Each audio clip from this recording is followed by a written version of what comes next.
1986 সাল। তখন আমি ম্যারাডোনার খেলা দেখছি।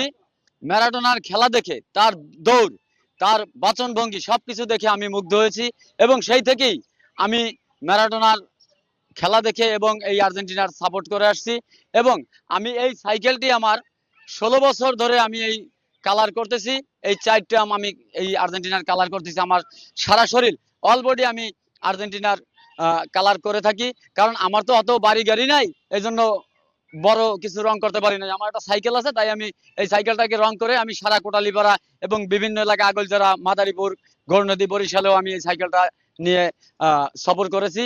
সাইকেলটা দেখে আমার অত্যন্ত ভালো লাগতেছে যে মানুষ খেলা পছন্দ করে কিন্তু এমনও পাগল থাকতে পারে, এটা দেখে আমার অত্যন্ত আনন্দ লাগতেছে যে হায়ুল শুধু খেলা দেখেই না, অত্যন্ত ভালোবাসেন আর্জেন্টিনাকে। এর জন্য আয়ুলকে আন্তরিকভাবে ধন্যবাদ জ্ঞাপন করছি।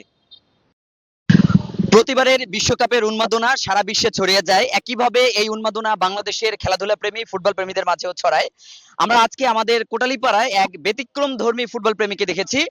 আমরা সাধারণত দেখি বাড়িকে কেউ রাঙিয়ে তোলে তাদের প্রিয় দলের পতাকার রঙে, কিন্তু আমাদের কোটালীপাড়ায় আমাদের এই ফুটবল প্রেমী, সে তার প্রিয় সাইকেলকে এই প্রায় 16-17 বছর ধরে তাদের যে প্রিয় দল আর্জেন্টিনা তার পতাকা রঙে রাঙিয়েছে। এটি আসলে অন্য রকমের এক উন্মাদনা এবং অন্য রকমের এক ফুটবল প্রেম।